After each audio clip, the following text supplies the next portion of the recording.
عقدة من لساني يفقهوا قولي رب يسر ولا تعسر ولا تحمل خير সম্মানিত শিক্ষক প্রার্থনা ভাইরা আপনাদের কাছে আমার প্রথম প্রশ্ন কোরআন শিক্ষা করা সুন্নাত ওয়াজিব মুস্তাহাব মুবাহ মানে ওয়াজিব তাই তো ফরজ ওয়াজিব কিফায়া ফরজ আইন ফরজ আইন যেমনি ভাবে আপনার নামাজ আদায় করা ফরজ নিসাব পরিমাণ সম্পদ থাকলে টাকা দিয়া খরচ নিসাব পরিমাণ সম্পদ থাকলে হজ করা খরচ যেমন পিতা মাতা খিদমত করা খরচ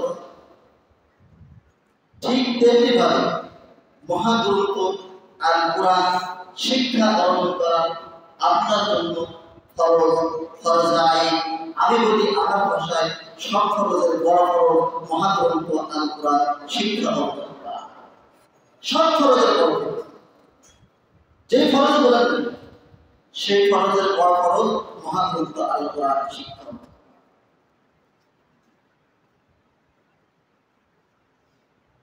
আমার এক স্যার ইসলামী বিশ্ববিদ্যালয় তার বক্তব্যের ভিতরে তিনি বলেন যে মানুষ বলে শিরিক হচ্ছে সব থেকে বড় গুনাহের কাজ শিরিক কি কাজ সব থেকে বড় গুনাহের কাজ কিন্তু আমি ওই কথাটি অস্বীকার করছি না আমার স্যার কিন্তু আমি বলি স্যারের কথা আমি বলে গেছি আমি বলি সব থেকে বড় গুনাহ মহাগ্রন্থ আল কোরআন শিক্ষা তার কারণ কিছু উদাহরণ দিয়ে এক্সাম্পল দিয়ে কিছু মিসাল দিয়ে আপনি বুঝতে পারবেন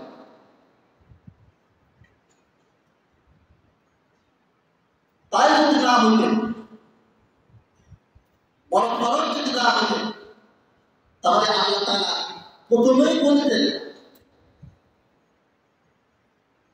তোমরা শিরিক থেকে বাঁচো বলতেন কিনা প্রথম মহিলা শিরিক থেকে বাঁচা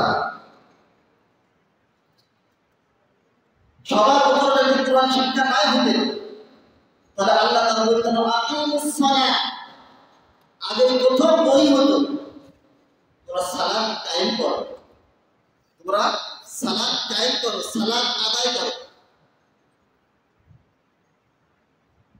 আল্লাহ কি বলছে আকিমুস সালাহ প্রথম যেটা বই নাযিল হয়েছে প্রথম বই নাযিল হয়েছে ইকরা বিসমি রাব্বিকাল্লাযী খালাক পড়ো তোমার প্রভুর নামে পড়ো তোমার প্রভুর নামে কি পড়বে এই মহাগ্রন্থ আল কোরআন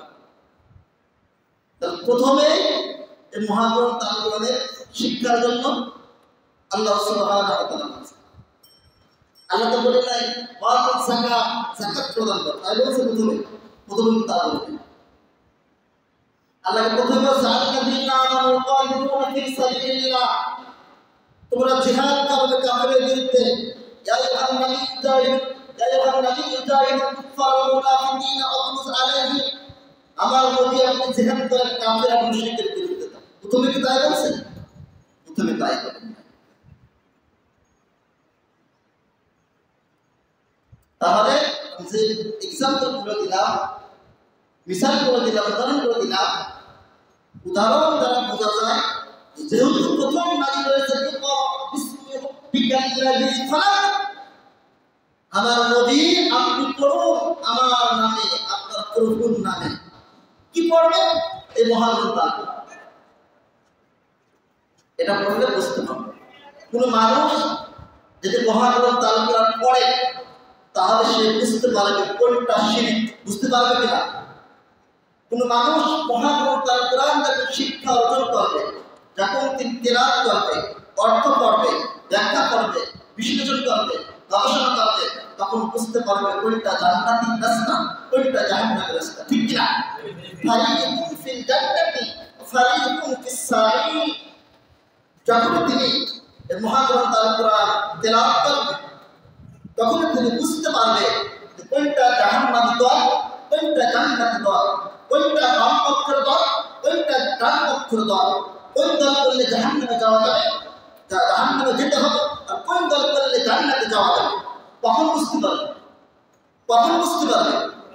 জবাব কখন বুঝতে পারবে যখন মহাগ্রন্থ আল কোরআন শিক্ষা অর্জন করবে তখন তিনি বুঝতে পারবেন, ঠিক কিনা? সেই জন্য সব ফরজের বড় ফরজ মহাগ্রন্থ আল কোরআন শিক্ষা অর্জন করা। মহাগ্রন্থ আল কোরআন শিক্ষা অর্জন করবো কেন? অসংখ্য কারণ আছে, হাজার হাজার কারণ আছে। তার ভিতরে আমি 6টি কারণকে চয়ন করেছি, 6টি কারণকে নির্বাচিত করেছি।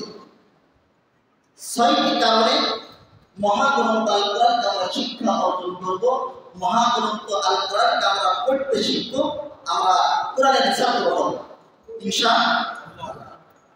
সেই 6টি কারণ ইনশাআল্লাহ আপনার সম্পর্কে আমি উপস্থাপনা করব, আলোচনা করব। এবং মহাগ্রন্থ আল কোরআন শিক্ষা অর্জন করলে অসংখ্য আপনার উপকার আছে, অসংখ্য আপনার লাভ আছে। তার ভিতরে আমি অসংখ্যের ভিতরে মাত্র 7টি লাভ, 7টি উপকারের কথা আপনাদের সম্পর্কে আমি আলোচনা করতে চাই ইনশাআল্লাহ। কয়টি? 7টি। অসংখ্য লাভ আছে, যে লাভের কথা কিন্তু শেষ করা সম্ভব নয়। তার ভিতরে মাত্র 7টি মনে রাখতে হবে। কয়টি?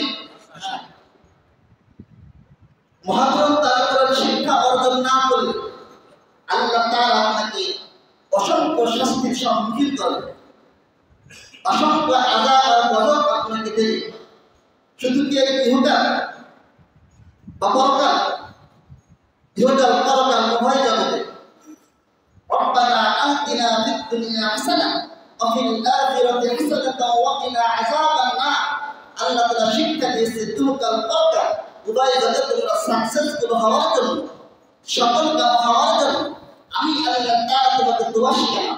তোমার নবী বিশ্ব নবী জনাব মুহাম্মদ রাসূলুল্লাহ সাল্লাল্লাহু আলাইহি সাল্লাম যেই দোয়া সবসময় পাঠ করতেন, সেই দোয়া তোমাদেরকে শিক্ষা দিচ্ছি। আমার নবী সবাইকে শিক্ষা দেন এই সাকসেসফুল হওয়ার জন্য। শুধু এই দোয়া করলে হবে না, এই মহাগ্রন্থ আল কোরআন শিখতে হবে।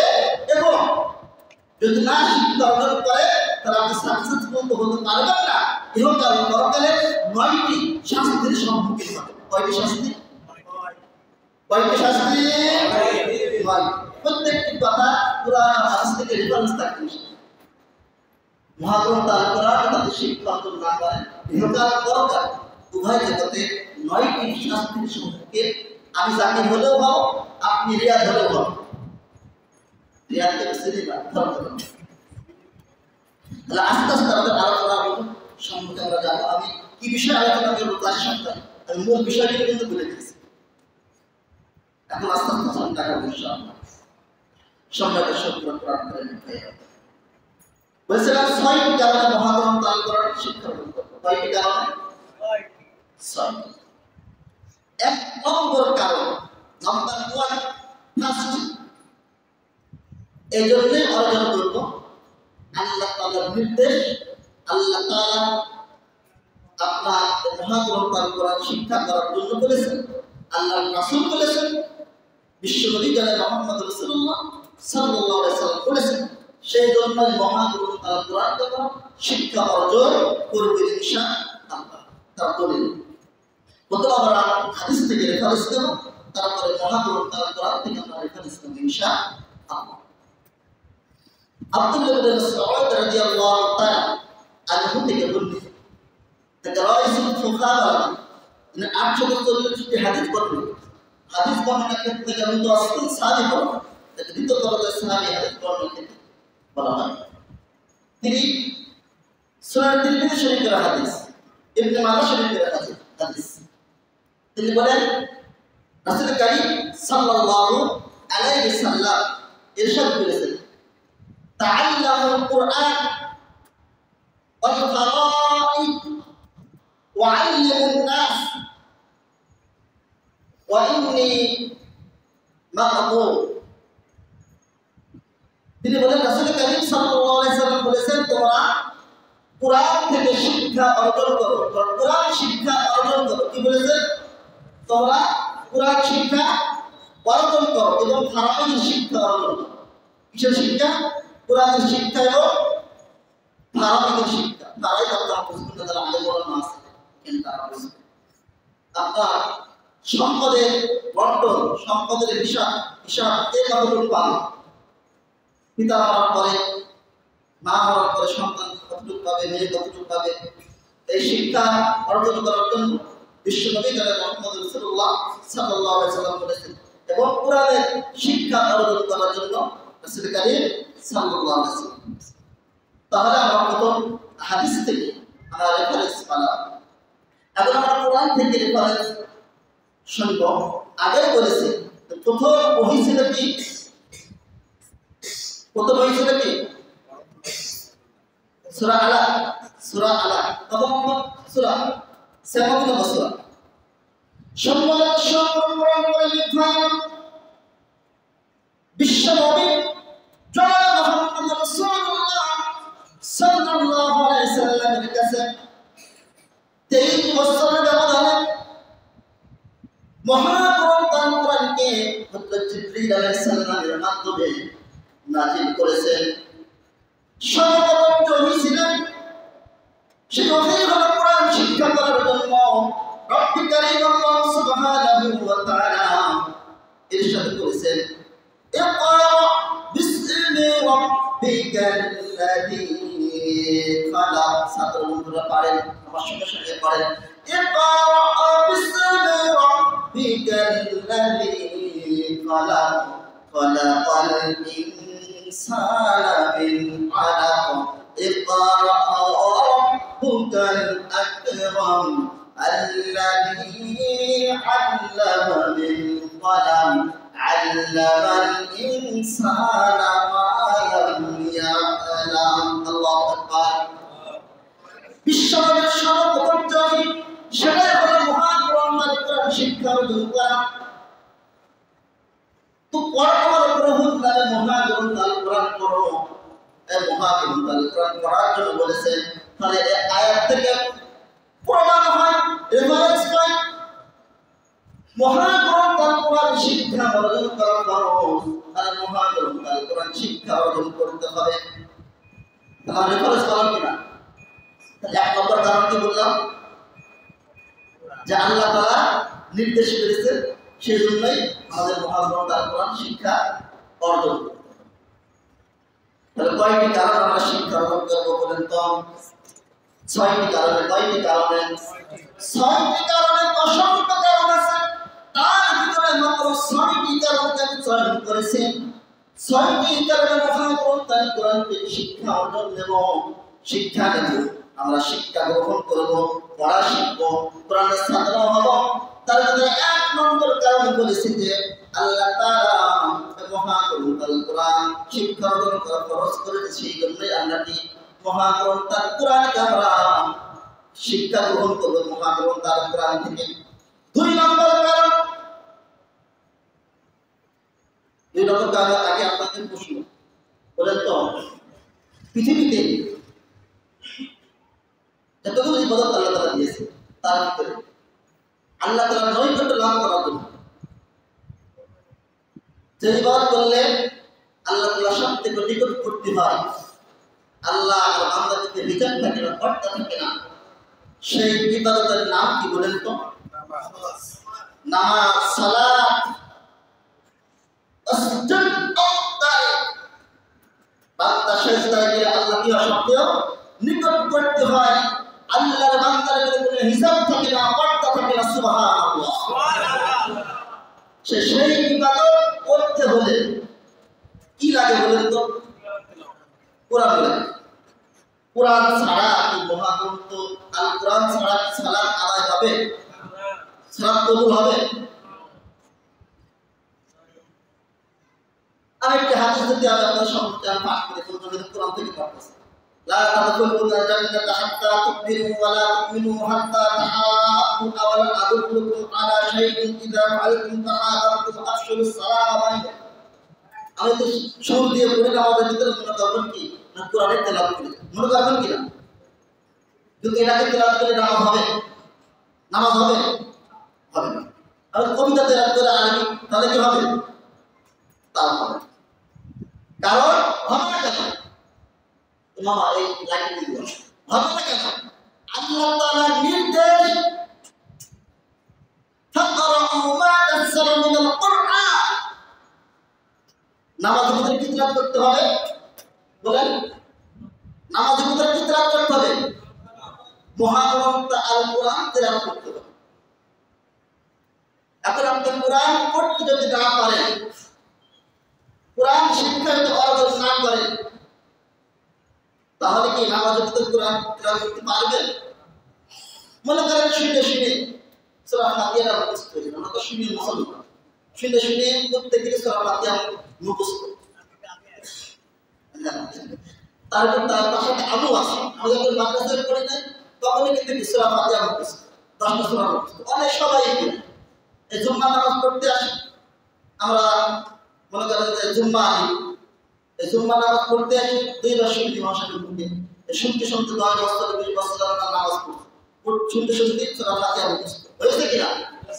কিন্তু একটা শিক্ষা নিয়ে আপনার শিক্ষা করা, শিক্ষা নিয়ে শিক্ষা গ্রহণ করে আমরা শেখা আর আপনি শুনে শুনে শেখা এক হবে কখনো না, কখনো সম্ভব না। চ্যালেঞ্জ করছে, আই ক্যান চ্যালেঞ্জ, কখনো সম্ভব। আপনার একটা উস্তাদের কাছে পড়বেন, সে আপনার কোথায় টান হবে, কোথায় টান হবে, কেন টান হলো, কেন টান হলো, কেন গুণনা হলো, কেন গুণনা হলো, কেন আপনার মুসলমান এমন হলো, কেন মুসলমান এমন হলো, মাদ্রাসা সহ তাজবিদ সহ কি তার খুব সহজে আপনাকে শিখতে হবে। আপনি শুনে শুনে মুক্ত করতে পারবেন না, যদি না পারে। এখন আমার আসল জায়গা আসে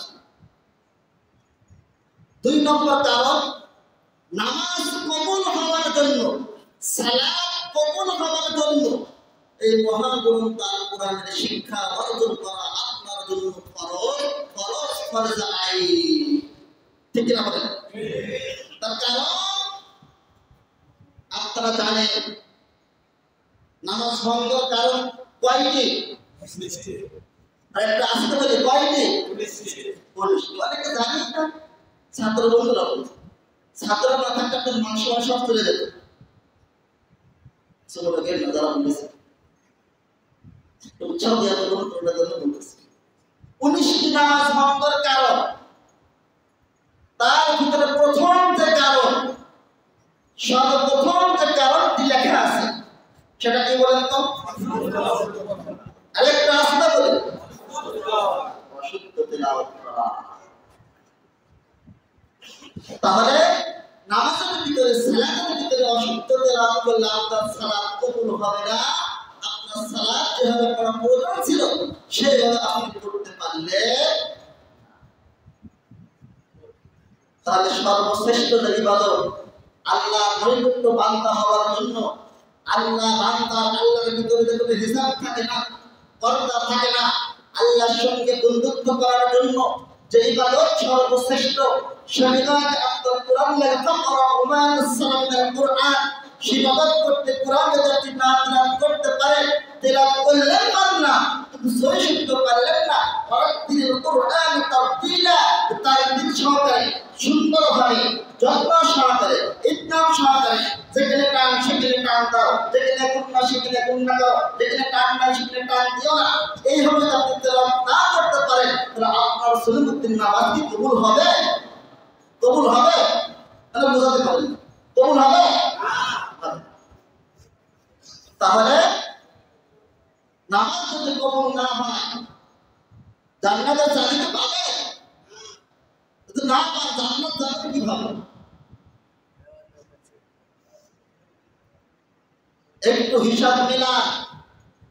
40 বছর পার হয়েছে বয়স, 50 বছর পার হয়েছে বয়স, এখন আপনি মহাগ্রন্থ আল কোরআনকে শিক্ষা অর্জন করলেন না, কোরআনের কাছে গেলেন না, আপনি কিভাবে জান্নাত যাবেন? আপনি কিভাবে আশা করেন? দুঃখ লাগে, কষ্ট লাগে।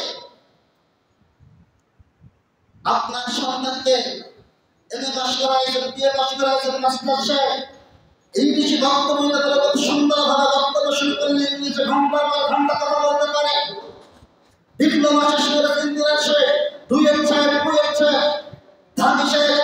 ঢাকা বিশ্ববিদ্যালয়ে পড়াশোনা শেষ, বাংলাদেশে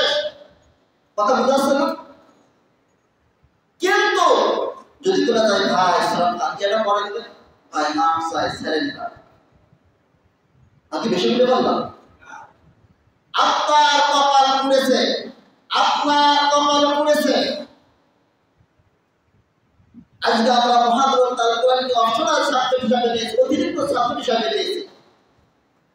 যদি এটা গুরুত্ব দিতাম, মেন সাবজেক্ট হিসাবে নিতাম, তাহলে আজকে আমি আর আপনি কোরআন পড়তে পারতাম। আজকে গুরুত্ব দিই নাই, অপশনাল হিসাবে নিয়েছি, অতিরিক্ত সাবজেক্ট হিসাবে নিয়েছি।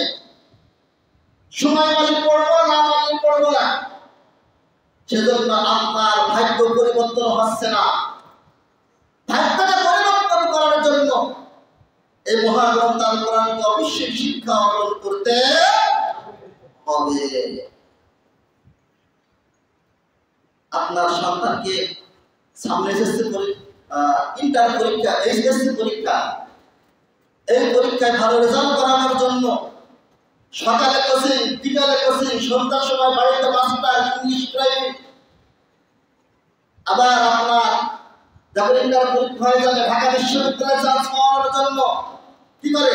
কোচিং করে, সব থেকে ভালো কোচিং ভর্তি করে। আবার মেডিকেলে চান্স পাওয়ার জন্য ডাক্তার বানানোর কত স্বপ্ন নিয়ে আসলে আমার সন্তান ডাক্তার হবে। সন্তানকে হাজার হাজার টাকা খরচ করে প্রতি মাসে 10,000, 20,000 টাকাও খরচ হয়। আমরা জানি এমন মাস আছে 20,000 টাকাও খরচ হয় বিশ্ববিদ্যালয়ে পড়তে হলে, মেডিকেলে পড়তে হলে। সেই টাকা আপনি খরচ করছে।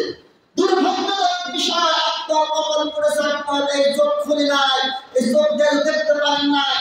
আপনার সন্তান মেডিকেলে ভর্তি করার জন্য, ইউনিভার্সিটি চান্স পাওয়ার জন্য, ইন্টার রেজাল্ট ভালো করার জন্য, দাখিল রেজাল্ট ভালো করার জন্য, এসএসসি রেজাল্ট ভালো করার জন্য কত প্রাইভেট পড়ালেন, কত কোচিং করালেন, কত আপনি ডিউটি দিলেন, কত পরামর্শ দিলেন, কত শিক্ষকের কাছে পরামর্শ দিলেন। দুর্ভাগ্যজনক বিষয়, একবার কোনো সাহিত্য মিলেছেন, হুজুর আমার সন্তান কোরআনটা পড়তে পারে না, আমার সন্তানকে কোরআন পড়া।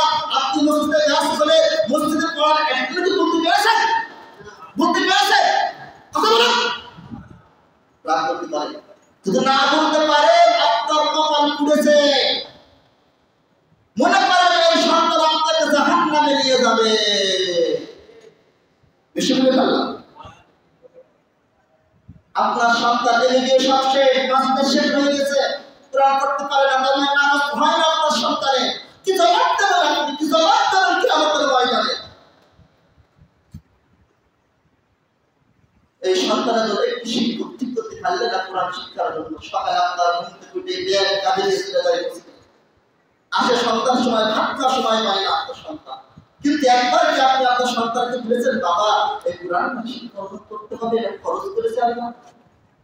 একবার বলেছেন? আপনাদের একটা মাস্টার খুঁজছে, একটা হুজুর খুঁজছে, একজন ইমাম খুঁজছে? বলতে পারে হুজুর সেই সমর্থন আমার নাই, সে অ্যাবিলিটি নাই, কি করবো? এদিকে পড়াতে দিতে পারি না, সে অ্যাবিলিটি নেই। আমার আপনি বলে আপনার ইমাম সাহেব আছে কিসের জন্য? শুনলে খুশি হবে। আলহামদুলিল্লাহ, আলহামদুলিল্লাহ। এর আগে আপনাদের যারা ইমাম ছিল তারা চেষ্টা করেছেন মডেল হিসেবে তৈরি করার জন্য সমাজকে। আমার সর্বোচ্চ চেষ্টা করছে সবটিকে উজাড় করে দিয়ে এই সমাজটাকে, যুব সমাজকে কিভাবে মানব থেকে বাঁচানো যায়, কিভাবে কোরআনের দিকে আনা যায়, কিভাবে দিনের দিকে আনা যায়, সেজন্য একটি আমি আপনাদেরকে ব্যাস করার চেষ্টা করছে মসজিদে। মহাগ্রন্থ আল কোরআন শিক্ষা দেব, তারা যেন মহাগ্রন্থ আল কোরআন শিক্ষা অর্জন করে দিনের পথে আসতে পারে, ইসলামের পথে আসতে পারে, কোনটা ভালো কোনটা মন্দ বুঝতে পারে। সেটা বলে আলহামদুলিল্লাহ। এই শোনার পরও যদি আপনার সন্তানকে এই মসজিদের কোরআন শিক্ষা না পড়াতে পারেন, বা বিশেষ সময় আপনার সন্তানকে যদি না পাঠাতে পারেন, আপনি যদি না আসতে পারেন, সত্যিকার অর্থে মনে করবেন ইমাম সাহেব বক্তব্য দিয়েছে, আমি শুনেছি, তারপর আমল করতে পারি না, আমি যাই নাই, সন্তানকে পাঠাই নাই, মনে আমার নামটা জাহান্নামের খাতায় লেখা আছে। অতিরিক্ত বুঝে ফেললাম। 9টি শাস্তি পাবেন মহাগ্রন্থ আল কোরআন শিক্ষা না করলে। ইহুদাল দরকার কি শাস্তি পাবেন আস্তে আস্তে শুনবেন, দীর্ঘ 3 থেকে 4 সপ্তাহ। এখন দেখছিলাম 3 সপ্তাহ আলোচনা হবে না, ছয়টি কারণে মহাগ্রন্থ আল কোরআন শিক্ষা অর্জন করতে হবে। তার মধ্যে মাত্র দুইটি। এক নম্বর আল্লাহ তাআলাকে ফরজ করেছে, আর দুই নম্বর কি সালাতটা কবুল করার জন্য আল্লাহ তাআলা দরবারে কবুল ও মঞ্জুর হওয়ার জন্য মহাগ্রন্থ আল কোরআন শিক্ষা অর্জন করতে হবে। অতএব দুটি পা চেপে ধরি, দুটি হাত চেপে ধরি, জাহান্নাম থেকে বাঁচাতে চাই, আমি নিজে বাঁচাতে চাই। আসুন একসঙ্গে কোরআন শিক্ষা করি, কোরআন শিক্ষা দিই, কোরআনের আলোকিত হই, আলোকিত হয়ে গোটা হাসরে মায়ের হাসতে হাসতে হাত ধরে কাঁধে কাঁধ মেলে এক জান্নাতের ভিতরে থাকতে চাই ইনশাআল্লাহ। আপনারা চান কিনা? যদি এটা আমি না চাই, আপনারা যদি না চান, এটাকে তোমার দায়িত্ব, কর্তব্য, মেম্বার থেকে কথা বলা। যদি না বলি কঠিন কিয়ামতের মুসিবতের সময় তো ওয়াহিদ ভাই আমাকে বলবে, আল্লাহ আমার বিরুদ্ধে কি করবে? আমার বিরুদ্ধে সাক্ষী দেবে। আল্লাহ ইমাম সাহেব জানতো মহাগ্রন্থ আল কোরআন শিক্ষা অর্জন করা খরচ, আমি বুঝতাম না শিক্ষা অর্জন করতে হবে। আমাদের কোনো প্রেরণা দিই নাই, এই ওয়াজ করি নাই, এই বক্তব্য দিই নাই, আমাদেরকে কোনো ডাকি নাই, অতএব আমি শিক্ষা অর্জন করি নাই। ওই পিতা মাতা আমার কোনদিন বলি নাই, অতএব পিতা মাতাকে নিয়ে আনেন, ইমামকে নিয়ে আনেন, উভয়কে আমি জাহান্নামে নিয়ে যাবো, আবু জাহান্নামে যাবো। কেন ইমাম সাহেব এই বিষয়ে বলল না? কেন ডাকলো না? কেন আমাকে বললো না যে কোরআন শিক্ষা অর্জন করতে হবে? আর পিতা মাতা কেন চাপ দিল না? কেন পিতা মাতা আমাকে ট্রেনিং করাইছে, কোচিং করাইছে? কেন মহাগ্রন্থ আল কোরআন শিক্ষা অর্জন করার জন্য করি নাই? কেন টাকা পয়সা খরচ করি নাই? অতএব অকালু রব্বানা ইন্না আতা'না সাদাতানা ওয়া কুবরানা ফাআদাল্লুনা সাবিলা। আল্লাহু আকবার। প্রত্যেকটি আল্লাহ সুবহানাহু ওয়া তাআলা সব সমান করে দিয়েছে। কারণ মহাগ্রন্থ আল কোরআন সূরাতুল আহজাব 33 নম্বর সূরা, 22 নম্বর পারা, 6 নম্বর পৃষ্ঠা, 66 নম্বর আয়াত। এই সমস্ত বান্দারা যারা কোরআন থেকে শিক্ষা নেবে না, জাহান্নামের পথে চলে যাবে। তারা কোরআন শিক্ষা নেবে না, আর শিক্ষা নেবে না, তাদের সম্পর্কে আল্লাহ তাআলা বলেন, ক্বালু রব্বানা ইন্নানা পথভ্রষ্ট হয়ে গেছে। তারা বলবে রব্বানা আতানা, আমার দোষ নাই, ওই পিতা মাতার দোষ। কেন পিতা মাতাকে সাথ দেই নাই? আমাকে কোরআন শিক্ষা অর্জন করার জন্য বলে নাই, আর কারণ ইমাম সাহেব শিক্ষা দিই নাই। অতএব ওই পিতা মাতা আর ইমাম সাহেবকে আর নেতাকে আর ওই পীর সাহেবকে যারা আমাকে শিক্ষা অর্জন করার জন্য বলে নাই, শিক্ষা দিই নাই, এদেরকে আমাকে যে শাস্তি দেবে, ওদেরকেও শাস্তি দেবে, সে এক শাস্তি দিতে হবে না।